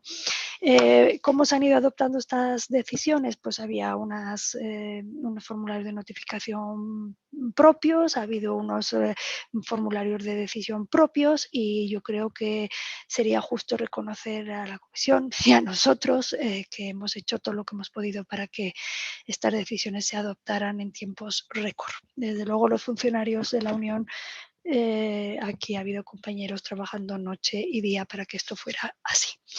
Pero bueno, estábamos ya un poco todos contentos y esperando el fin de la COVID y el fin de este Temporary Framework, porque bueno, a la larga las ayudas son muy distorsionantes de la competencia, con lo cual, pues bueno, lo que era un apaño temporal a un momento dado tiene que concluir, si no la distorsión de la competencia y la razón de ser el control de ayudas, pues se hace menos. Y cuando estábamos en esas discusiones, nos llegó la invasión de Rusia a Ucrania. Aparte de todo el componente emocional y tragedia humana que todos nosotros vemos y sentimos y rechazamos, pues como Unión Europea, como institución y nosotros como funcionarios, pues llegó un momento en que resultó obvio que nuevamente nuestras empresas y nuestras industrias caían en una situación en la que nuevamente iba a hacer falta apoyo público. El tratado a la larga es un tratado neoliberal, es un tratado de dejar funcionar a la competencia y al mercado, que la competencia y el mercado dará lo que tiene que dar y ajustará precios, ajustará competencia y sobrevivirán los mejores, ¿no? Sin embargo, con esta inestabilidad geopolítica que hay y con los efectos en lo que es el tráfico y en el comercio con Rusia y con Ucrania, pues esta teoría macroeconómica no funciona. Y se empezó a sentir un poco a todos los niveles. Se empezó a sentir a nivel privado, a nivel de todos nosotros, pues las facturas de gas y electricidad subían, recargar el coche de gasolina no empezaba a no hacer lo mismo, empezó a haber grandes problemas pues, para el transporte, como nos consta que ha habido en España. Las grandes empresas consumidoras de electricidad, es decir, aquellos que producen su propio producto, ¿no? Pues pensemos en cementeras o o cosas parecidas que utilizan electricidad, pues se veían en un trance y se veían en una situación muy difícil para poder continuar su actividad, pudiendo incluso poner en riesgo su propia continuidad económica. Agricultores y pescadores ven cómo empiezan a no poder pagar el uso de abonos, de fertilizers, ¿no? Y igualmente el uso de fuel para los barcos se convierte en todo un reto, etcétera, etcétera. Hay otras empresas que, bueno, no es ni tienen otro tipo de deudas, tienen necesidad económica de liquidez y necesitan créditos, necesitan financiación, liquidez, ¿no? Bueno, los bancos no estaban muy por la labor de ofrecer créditos sin más, por lo tanto, bueno, pues también hay unas nuevas posibilidades. Entonces, con toda esta situación un poco macroeconómica que nosotros estábamos viendo, pues se ha creado un Temporary Crisis Framework, un marco temporal de crisis, que le hemos puesto la crisis para no confundirnos ninguno de todos nosotros con el de COVID, que tiene a la larga 3 secciones más la posibilidad de lo que os decía antes, de daños puros y duros, que son el 107.2, ¿no? Si por una razón u otra hay una sanción que prohíbe la venta, no sé, digamos de una manzana, pues a lo mejor a la empresa que produce manzanas, al agrícola que produce manzanas se le puede dar incluso un daño, ¿no? Pero al margen de eso hay 3 medidas que serían ayudas bajo el 107.3 B. Y muy rápidamente las voy a enumerar también, y luego seguimos hablando dependiendo de las cuestiones que ustedes nos formulen. La primera es un poco copia de lo que les decía, de la ayuda de cantidades mínimas o pequeñas que estaban en el COVID, ¿no? Sin embargo, aquí, bueno, las cantidades son inferiores. Estamos hablando de una ayuda de 400.000 euros por empresa, ¿eh? Y quiero subrayar el por empresa porque nos preguntan muchísimas veces, pero por empresa, por fábrica. No, por empresa. Y la noción de empresa está definida por el tratado y es un grupo a la larga, ¿no? Siempre que haya unos nexos de casualidad. Bueno, pues por empresa tenemos 400.000 euros. Si es una actividad económica en agricultura o pesca, pues tenemos 35.000 euros y básicamente aquí no se pide justificar mucho más. O sea, obviamente esto es una ayuda debida a la invasión de Rusia por Ucrania. Por lo tanto, obviamente todos los Estados miembros no tienen que explicar cómo esto ha ocurrido. Es decir, si es una ayuda que va a ir destinada, por ejemplo, a agricultores, pues nos tendrán que explicar por qué y de qué manera la invasión ha supuesto que el precio de los abonos haya crecido. Pues básicamente porque muchos de los componentes de los abonos estaban en Ucrania y Ucrania ya no nos los puede servir, ¿no? Si es para transporte, pues bueno, si con Rusia compramos menos gas o menos recursos energéticos, probablemente los precios suben y lo que decíamos antes, las empresas empiezan a no poderles hacer frente. En esta sección 3.1, yo quiero insistir, es una ayuda a la que no vamos a pedir que se nos expliquen cuáles son los costes elegibles, ni un vínculo más allá de la explicación genérica, pero explicación. Tampoco quiero que se me malinterpreta y que luego nos encontremos con notificaciones de una frase. Es decir, sí que tiene que haber una explicación general del efecto de la agresión en la economía. Y lo mismo que decía antes, esto se hace a través de regímenes. Y me preguntaban el otro día, ¿y por qué regímenes de ayudas y no ayudas individuales? Pues la respuesta es exactamente la misma que para COVID, porque un régimen de ayuda que cubra a muchas empresas en un mismo sector o en un área de la economía tiende a tener menos efectos distorsionadores de la competencia, y ayudas va de eso, de distorsión de la competencia. Luego hay otra sección, la 2.3, la 2.2 y 2.3, perdónenme, que básicamente esto es lo que les decía antes, es ayuda a la liquidez, es decir, las empresas europeas van a necesitar liquidez y bueno, en la medida en que los bancos no se la quieran dar, pues los Estados miembros pueden optar por unas garantías o pueden optar por unas subvenciones, ¿no? Aquí no hay un límite, porque yo les decía que en el 2.1 se podía hablar de 400.000 euros en general, y se puede conceder de cualquier manera. Puede ser una ayuda a subvención directa, puede ser una reducción fiscal, puede ser una garantía, puede ser un préstamo, puede adoptarse de la manera que se quiera. En estas otras dos secciones, las 2.2 y las 2.3, también hablamos de garantías y de préstamos. La diferencia es que aquí van relacionados con unas necesidades concretas de los beneficiarios y unos umbrales máximos, por supuesto, pero no hay un umbral general global de los 400.000 euros a la que me hacía referencia con anterioridad. Y luego está la sección 2.4. La sección 2.4 habla de un incremento en los precios de gas y electricidad. ¿Por qué es gas y electricidad? Bueno, pues porque de acuerdo acuerdo con los datos de los que disponemos en la comisión, la materia prima energética que verdaderamente se ha visto afectada es gas y electricidad. Fueloil, pues Fueloil obviamente ha subido, pero no de la misma manera, entonces no está cubierto. Esto es para gas y electricidad. Aquí las cantidades también son en principio mayores, estamos hablando en principio de una ayuda incluso de 2 millones de euros, pero en caso en el que los grandes consumidores de electricidad o de energéticos pudieran demostrar que incluso hay un riesgo de continuidad económica, podría incluso aumentarse esta ayuda. Y bueno, esta es un poco la presentación muy global que quería hacer. Quería también referirme al apartado del Temporary Framework, que es el apartado, a ver si lo encuentro ahora, el de la acumulación, porque también recibimos muchísimas preguntas de con qué se puede acumular esto, el 39, con qué se pueden acumular y no se pueden acumular. Pues se pueden acumular, es decir, entre secciones del marco de crisis se pueden acumular. Con las ayudas de COVID se pueden acumular, con las ayudas de minimis y con las ayudas del bloque del Reglamento General de Exención por categoría se pueden acumular, siempre y cuando los umbrales de aquella regla se respeten.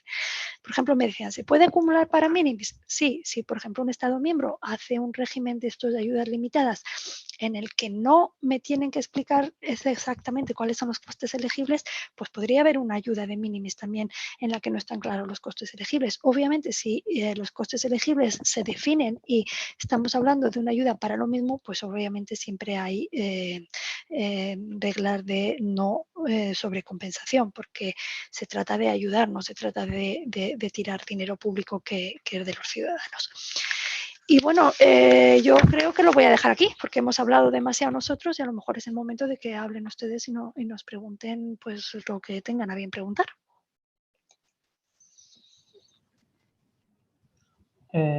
Bueno, antes de dar paso al debate o al coloquio para preguntas y respuestas, bueno, quiero pedir disculpas por los problemas que ha habido con el audio digamos, en las palabras introductorias que he hecho. Dado que el micro lo tengo integrado en la cámara, he tenido que apagar la cámara para utilizarlo como micrófono de mano. Yo no sé si de esta manera se escucha mejor, espero que así sea.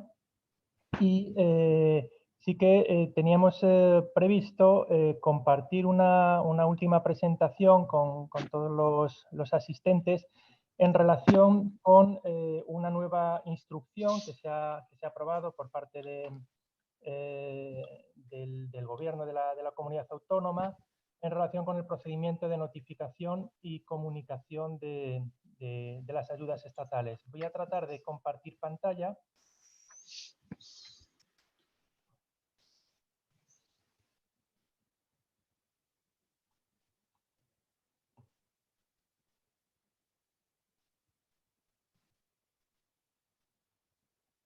No veis nada, ¿verdad? No.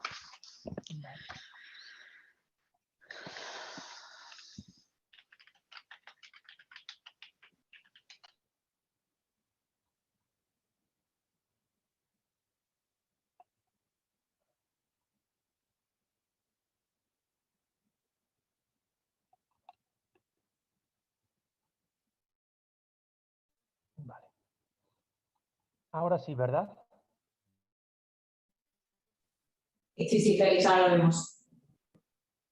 Vale, perfecto. Bueno, espero que el sonido sea mucho mejor que antes. Si no es así, bueno, yo estoy pendiente de los mensajes para tratar de acercarme el micro todo lo posible. Bueno, el objetivo de esta presentación, como decía, es dar a conocer una nueva instrucción conjunta de la Consellería de Fondos Europeos, Universidad y Cultura y de la Consellería de Hacienda y Relaciones Exteriores, que se publicó el pasado mes de diciembre del año pasado, de 2021, sobre el procedimiento de notificación y de comunicación de los proyectos de ayudas públicas en el ámbito de la comunidad autónoma. Me detendré muy poco, casi nada, en la parte de contextualización porque, como era de esperar, ha quedado más y mejor explicada que lo que yo había preparado con las intervenciones de María y de Eduardo. Simplemente, bueno, pues por no pasar de largo por la diapositiva sin más, insistir en el hecho de la importancia de las ayudas de Estado como uno de los pilares fundamentales del mercado común y en particular en las dos ideas que ya se han destacado y que se derivan de este hecho. Por una parte, la incompatibilidad como norma general de las ayudas otorgadas con fondos públicos con el mercado común, de acuerdo con los criterios que explicaba Eduardo al inicio, de que hayan sido concedidas con recursos públicos, que sea selectiva o favorezca determinadas empresas o sectores, que proporcione una ventaja, y me falta alguna, que bueno, sí, que falsee o pueda falsear la competencia y afecte a los intercambios comerciales entre Estados miembros. Y la segunda idea, que también es muy importante, es la obligación de informar previamente de cualquier proyecto de ayuda, ya sea nuevo o la modificación de alguno existente, a la Comisión Europea para su examen, de forma que toda financiación estatal que cumpla esos criterios del artículo 107.1 del Tratado de Funcionamiento de la Unión constituiría ayuda estatal y, en consecuencia, deberá informarse a la Comisión Europea. ¿Cuáles han sido las razones que nos han llevado a realizar esta instrucción? Pues fundamentalmente la existencia de una serie de problemas en relación con la interpretación y la aplicación de la normativa relacionada con las ayudas de Estado por parte de algunos organismos gestores. La Dirección General de Fondos Europeos bueno, pues ha podido identificar en el, digamos, en el marco de las responsabilidades que tiene como organismo intermedio de los programas operativos del Fondo Europeo de Desarrollo Regional, del FEDER y del Fondo Social Europeo, y en particular en las funciones que hace para la selección de operaciones para su cofinanciación por parte de la Unión Europea, pues se han identificado dificultades sobre diversas cuestiones en relación con todo esto que estamos hablando.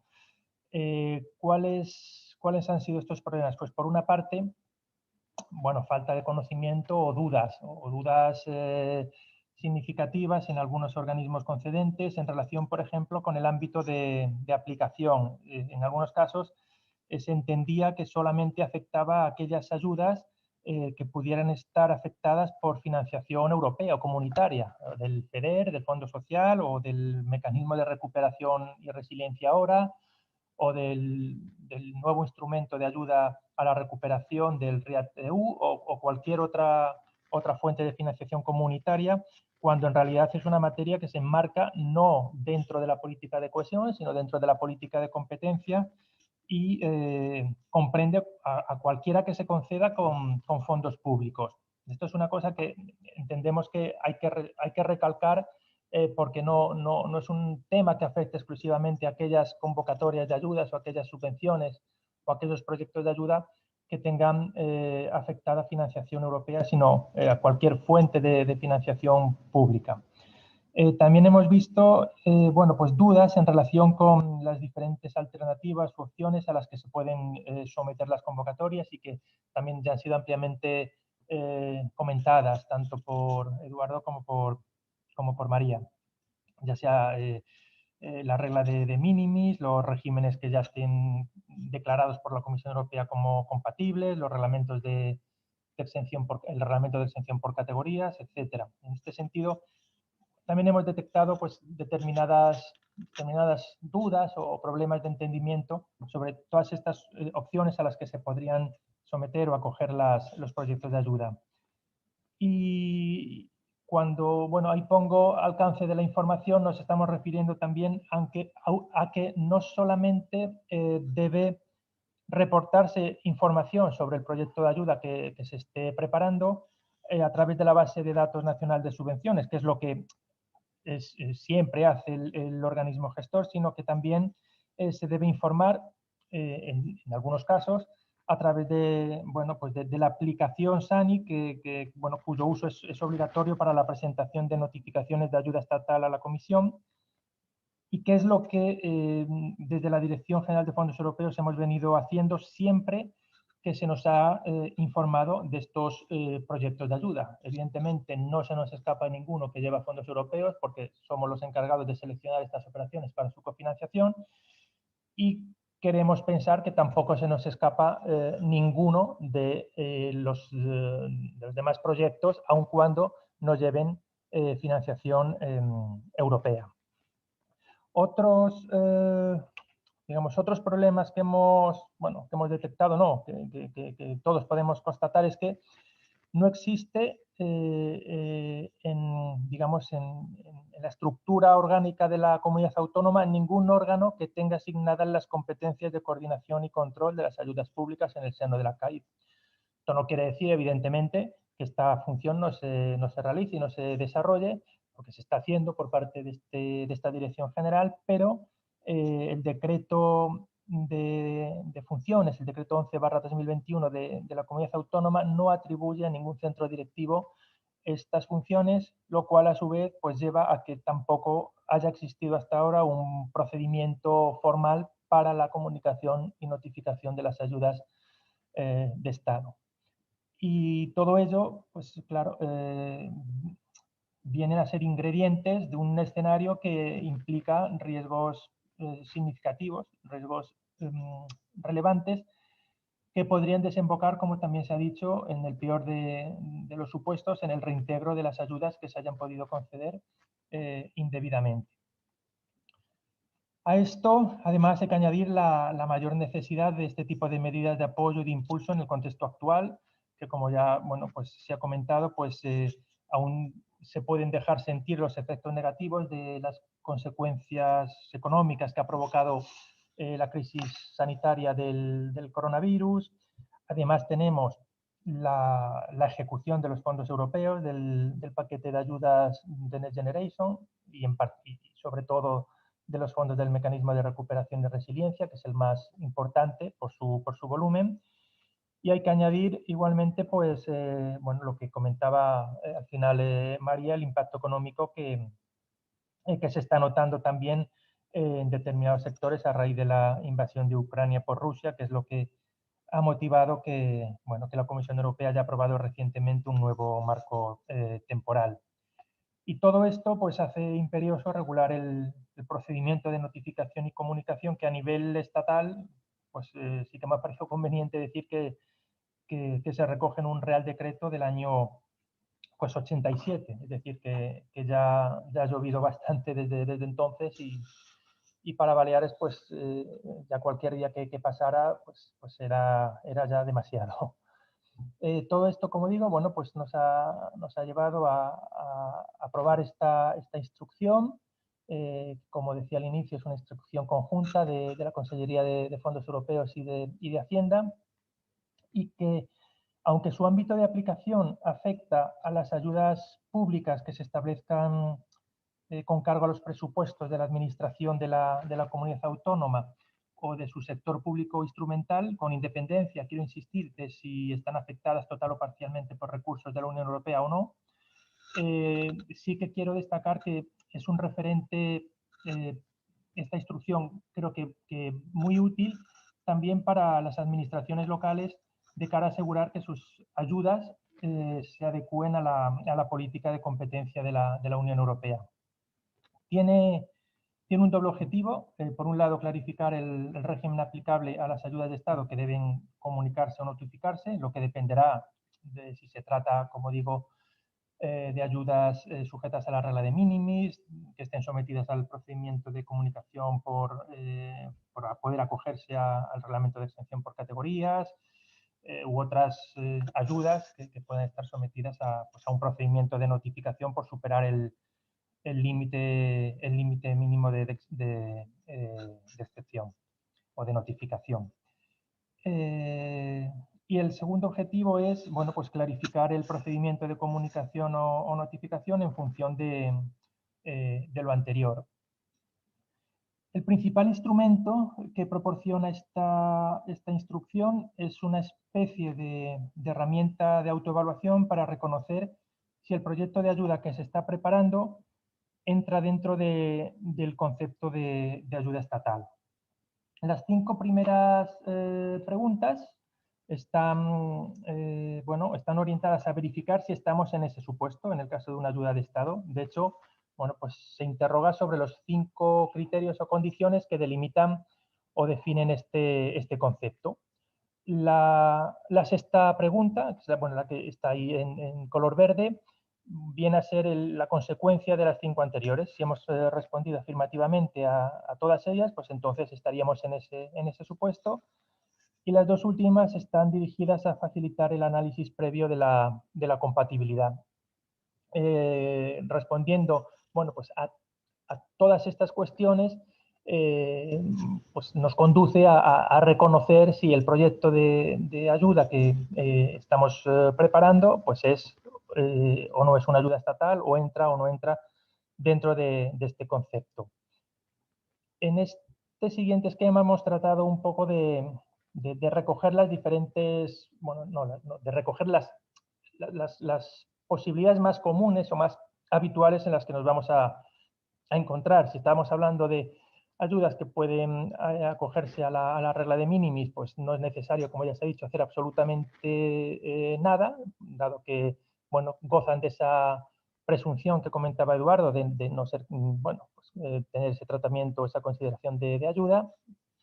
En el caso de ayudas que puedan estar sujetas o acogerse al reglamento de exención por categorías u otros que estén ya previamente aprobados por la Comisión Europea, no es necesario el trámite de notificación, pero sí deberemos comunicarlas a través de la herramienta informática creada a estos efectos también por la Comisión Europea, y por tanto se tendrá que informar. Pasa un poco lo mismo con el marco temporal nacional vinculado a la crisis sanitaria, a la COVID-19, y aquellas ayudas que superen el límite mínimo de notificación necesariamente pues tendrán que notificarse para su autorización por parte de la Comisión Europea, que exigirá pues la adopción de una decisión. Por último, respecto al procedimiento de notificación o comunicación, pues el trámite no reviste ninguna complicación. El organismo gestor será el responsable de aportar toda la documentación necesaria y la redacción definitiva del proyecto, los impresos correspondientes que correspondan cumplimentados, y todo ello pues nos lo facilita o lo envía a la Dirección General de Fondos Europeos. Cuando hablo de organismo promotor, como decía, aun cuando la instrucción tiene un ámbito de aplicación acotado a la comunidad autónoma, sí que quiero insistir que las entidades locales, ya sean ayuntamientos, consejos insulares, que quieran lanzar o promover o conceder ayudas que puedan ser consideradas ayudas de Estado, desde la Dirección General de Fondos Europeos evidentemente recogemos también toda esta documentación y procedemos de la misma manera que si fuese una dirección general o un departamento de la comunidad autónoma. Todo esto, pues se recopila, se analiza y se envía a su vez a la Administración General del Estado a través de la aplicación que comentaba, de la aplicación WebSani, que se ha creado específicamente para las notificaciones de ayuda, y finalmente todo ello llega a la Secretaría de Estado de la Unión Europea a través, si no recuerdo mal, porque el nombre es un poco largo, la Dirección General de Coordinación del Mercado Interior, creo que se llama, de esta Secretaría de Estado de la Unión Europea, que es la que valida toda esta documentación y se encarga definitivamente de tramitarla a la Comisión Europea para su información, o para solicitar su aprobación en el caso de que exija el trámite de notificación. Esta sería un poco la información que queríamos trasladar. La instrucción, en todo caso, pues está publicada en el boletín. Cualquier duda, cualquier cuestión que pudierais tener, pues desde la dirección pues se atenderá, como se ha venido atendiendo hasta ahora. Y por mi parte, pues nada más. Creo que ahora sí que es el turno de preguntas y de debate, con lo que, Marta, ya te cedo a ti la palabra, que será la que has estado más pendiente de todas las cuestiones que se hayan podido comentar. Muchísimas gracias. Pues muchísimas gracias, Félix y Eduardo y María, por estas ponencias tan completas y que de hecho han suscitado bastantes cuestiones. Recordamos a los asistentes que mientras vayamos resolviendo estas cuestiones pueden seguir planteándolas en la herramienta de preguntas y respuestas, por favor, mejor que no en el chat. Respecto a lo que comentaba Félix de la instrucción, igual que el resto de artículos del Tratado de Funcionamiento de la Unión Europea que se han ido citando, os los hemos ido adjuntando en el chat, por si os los queríais descargar, ¿de acuerdo? Y recordaros igualmente que el vídeo y las presentaciones que se han desarrollado en el marco de esta sesión estarán disponibles en la web de LEVAP y también en la web de la oficina. Os hemos pasado también los enlaces correspondientes, ¿vale?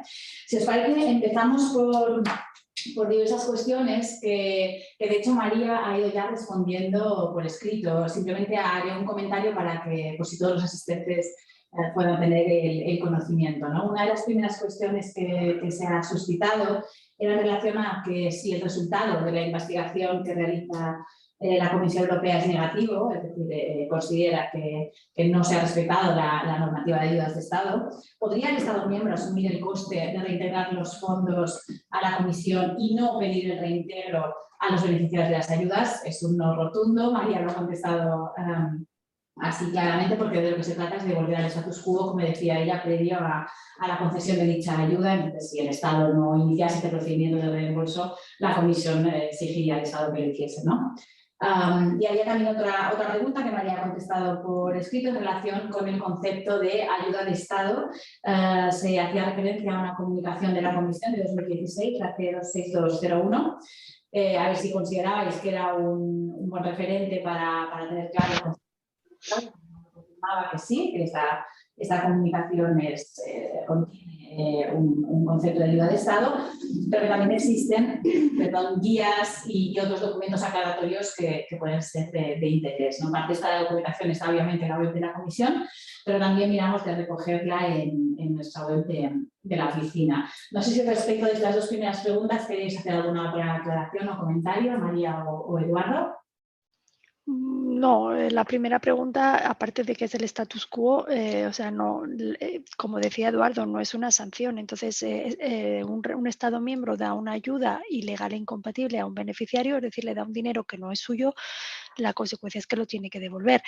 Si lo tuviera que devolver el Estado miembro, pues no se solucionaría el problema, porque es que el Estado miembro no es el que ha recibido ese dinero que no tenía que recibir. Es decir, entonces perdería dos veces, perdería el dinero que devolvería la Comisión y el dinero que devolvería, que hubiera pagado al beneficiario. Y por cierto, no se devuelve a la Comisión, se devuelve al Estado miembro. Es decir, el Estado miembro paga a una empresa un dinero que no debería haber dado, pues ese dinero vuelve a las arcas públicas del Estado miembro que concedió la ayuda.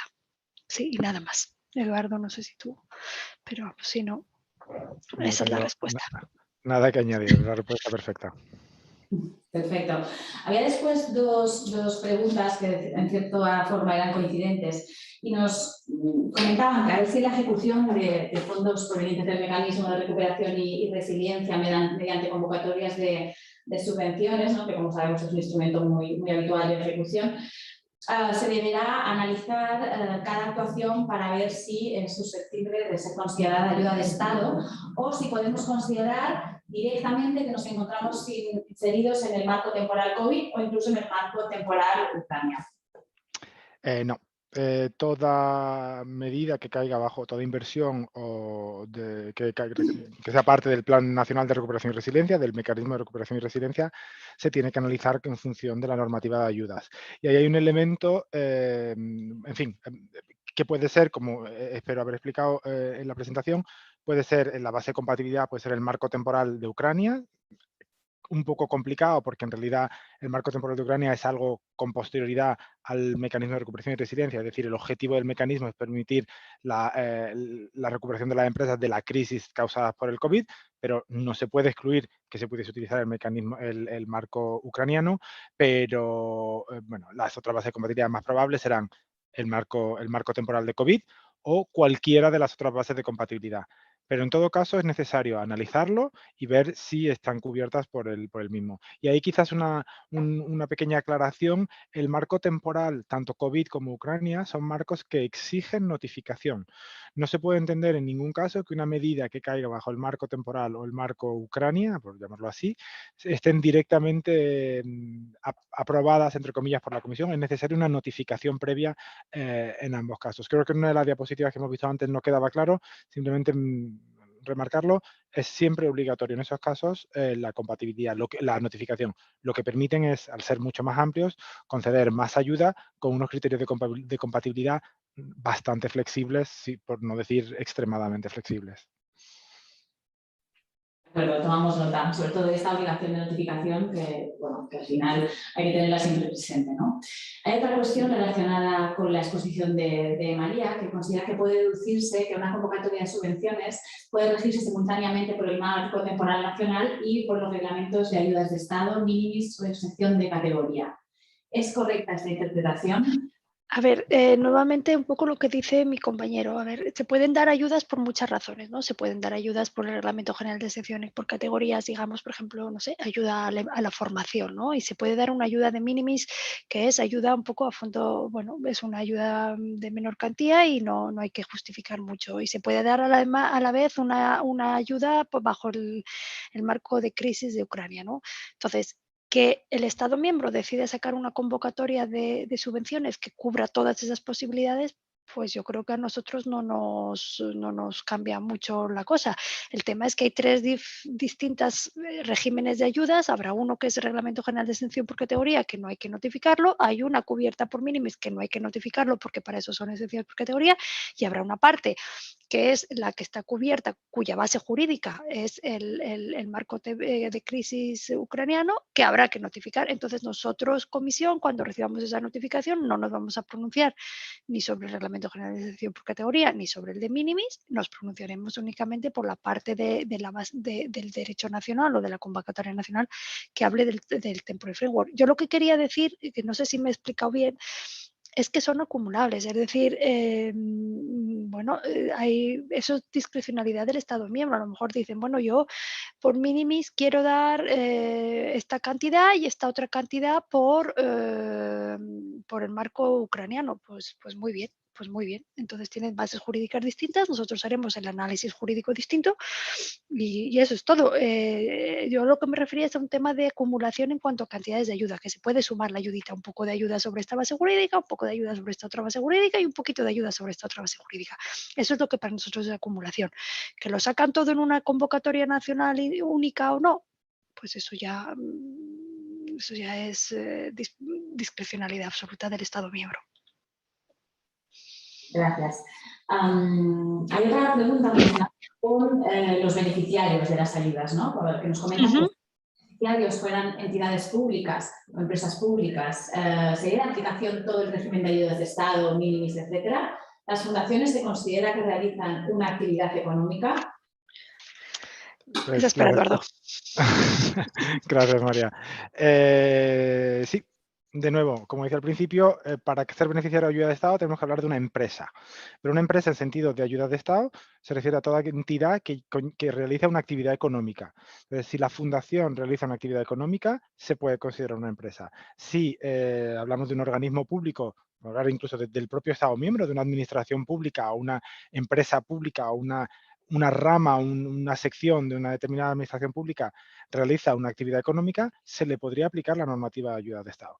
Con lo cual, no nos dejemos engañar, y por eso hacía énfasis al principio, por el hecho de que estamos hablando de una entidad pública o semipública o que no sea jurídicamente una empresa, según la legislación o el ordenamiento jurídico nacional, podemos estar hablando de una empresa en el sentido de ayuda de Estado. Con lo cual, el criterio no es un criterio jurídico en ese sentido, es un criterio económico. Si la entidad, el organismo, la fundación, lo que sea, realiza una actividad económica en competencia con otros, se le puede aplicar la normativa de ayudas. Obviamente, si el resto de condiciones se cumplen.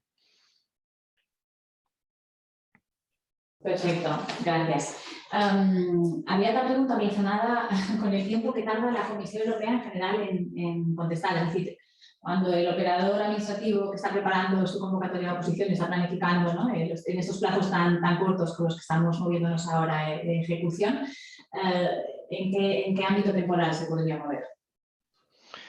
Pues, bueno, María lo comentó cuando estamos hablando del marco temporal de COVID y el marco temporal de Ucrania.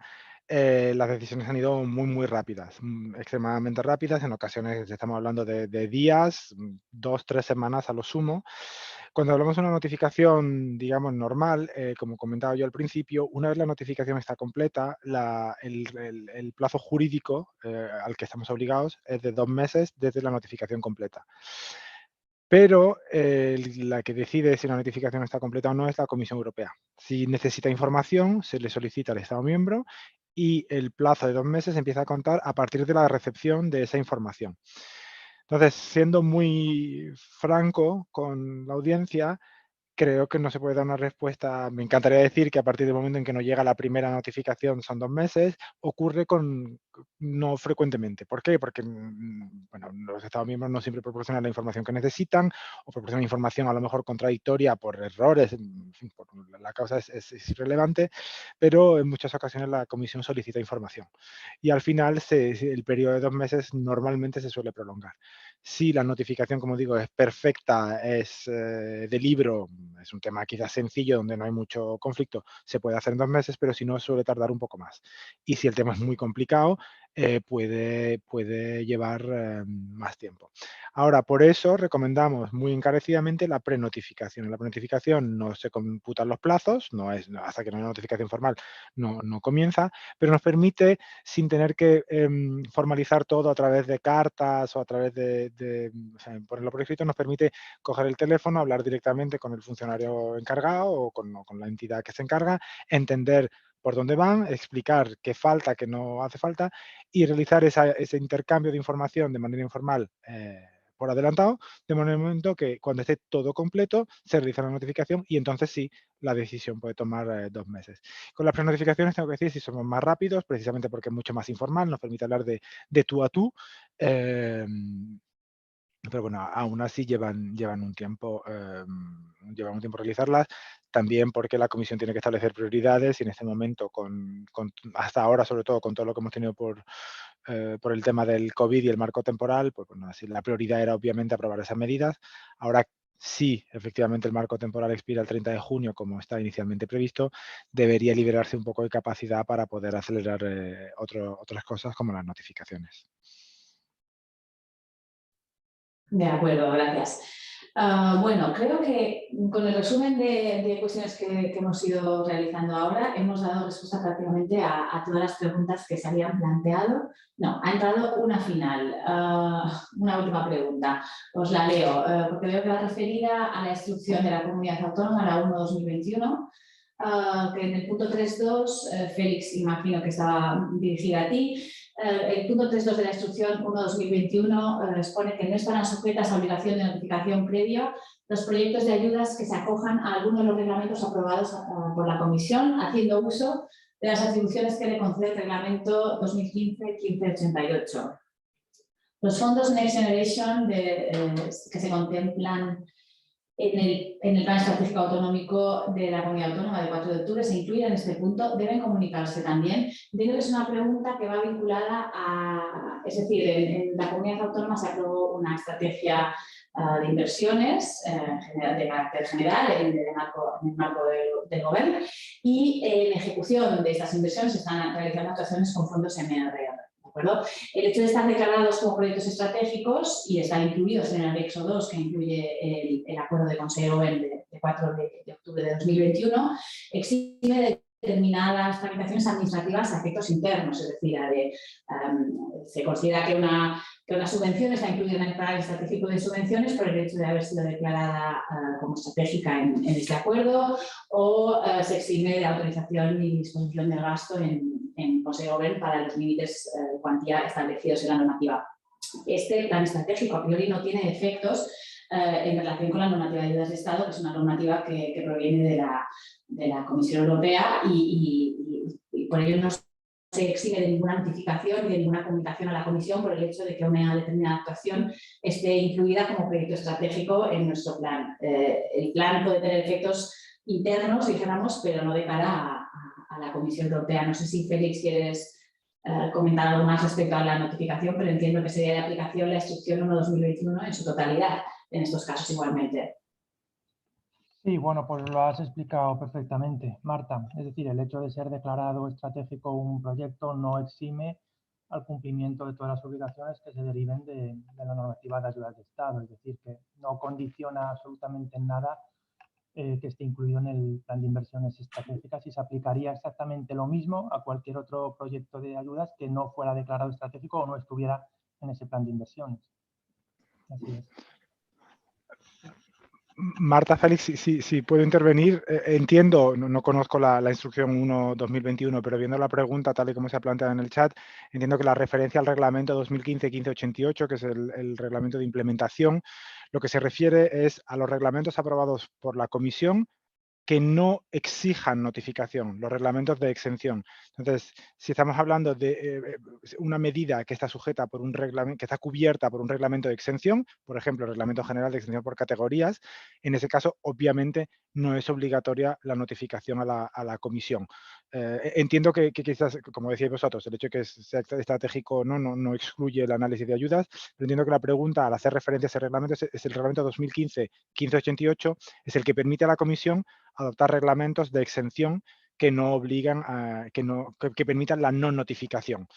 Pues, en la medida en que la norma o la medida quede cubierta por un reglamento de exención, que no haga obligatoria la notificación, en ese caso obviamente no es necesario proceder a la misma. Gracias, perfecta la aclaración. Ha entrado otra cuestión que es relativa también a un tema más de funcionamiento de la comunidad autónoma, de la administración, que plantea quién debe comunicar, quién notifica las ayudas de Estado, cada una de las direcciones generales ejecutoras de las inversiones que sean, o la Dirección General de Fondos Europeos. Félix. Sí, bueno, es decir, no, quien comunica realmente es la Secretaría de Estado de la Unión Europea, que es la que remite todos los proyectos de ayuda a la Comisión Europea. Ahora bien, nosotros, digamos, actuamos de intermediarios, hacemos una valoración previa del proyecto de ayudas y tramitamos toda esa documentación a través de esa plataforma o de esa aplicación web. Por tanto, es la Dirección General de Fondos Europeos quien tramita esa notificación y la remite a la Secretaría de Estado de la Unión Europea. Por tanto, el organismo gestor nos tiene que facilitar a nosotros pues, el proyecto y todos los formularios correspondientes para poder hacerlo. Perfecto. Y si no me he equivocado en ningún punto, nos queda una última pregunta. Comentan directamente, ¿se va a permitir por parte de la Comisión Europea sacar un marco nacional de crisis para España? Bueno, yo bajo el control de Eduardo. Que me corrija todo lo que me tenga que corregir.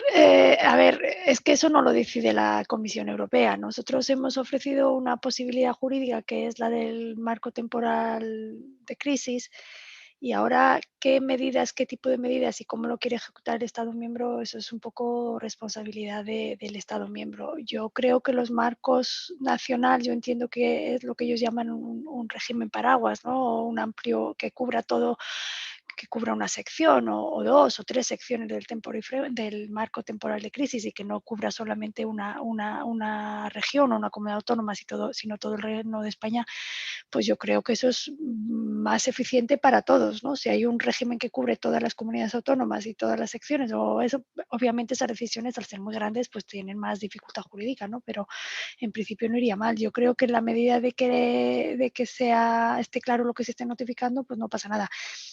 Lo que sí, y esto sí que lo quisiera subrayar, no sé, porque quizá queda dudas, es si hay un marco general, digamos, aplicable a todo el Reino de España y luego hay, no sé, medidas concretas actuadas por las distintas comunidades autónomas, etcétera, etcétera, esas comunidades autónomas van a estar vinculadas por las reglas de compatibilidad del régimen a nivel español, es decir, no se pueden apartar mucho. o nada, se pueden apartar en cosas meramente formales. Lo digo porque si lo que se hace es, bueno, como hay un régimen nacional, yo creo otro régimen, pero lo rectifico, reduzco el ámbito de aplicación, extiendo el ámbito de aplicación, añado un poco de dinero por aquí o añado un poco para allá, pues entonces probablemente lo que estás haciendo es una modificación de un régimen existente, con lo cual el paraguas no te sirve. Entonces, bueno, yo más que la pregunta de si va a permitir la Unión Europea, yo creo que es si España lo notifica. Sinceramente, yo no veo la posibilidad de prohibirlo, con los caveats que acabo de decir. Y no sé si Eduardo, que también tiene mucha práctica en todos estos dolores de cabeza de los marcos generales, tiene comentarios. Obviamente no tengo nada que corregir a lo que ha dicho María.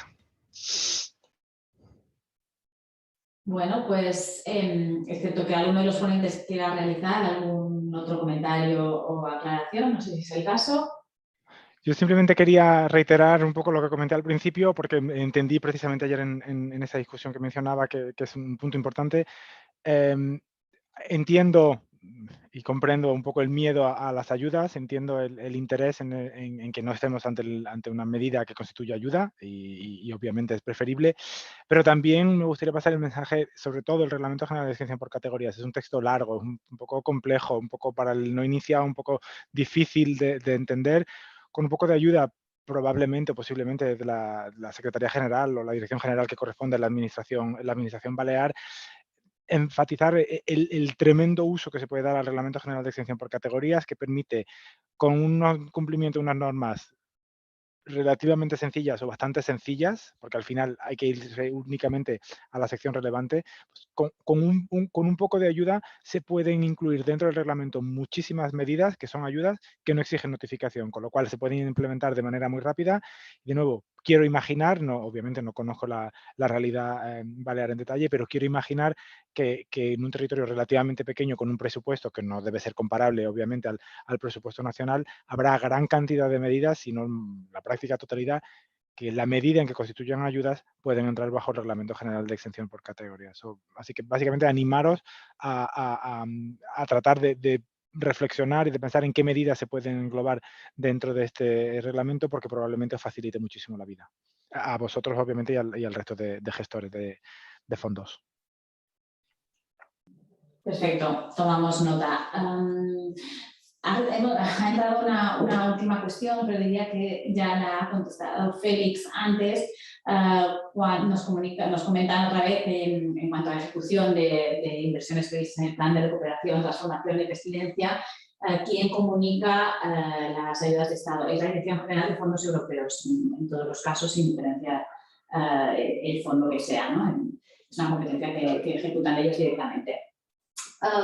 Bueno, si no hay ningún otro comentario o aclaración, daríamos por finalizada la sesión de hoy. Esta ha sido la tercera sesión de este ciclo formativo que hemos organizado conjuntamente el EVAP, la Oficina de Inversiones Estratégicas y el Instituto de Estudios Autonómicos. Ha sido un auténtico placer contar hoy con Eduardo Cabrera, con María Muñoz y con Félix Pablo. Creo que ha sido una sesión muy provechosa, que como os he comentado podremos volver a visualizar porque la tendremos colgada como material formativo.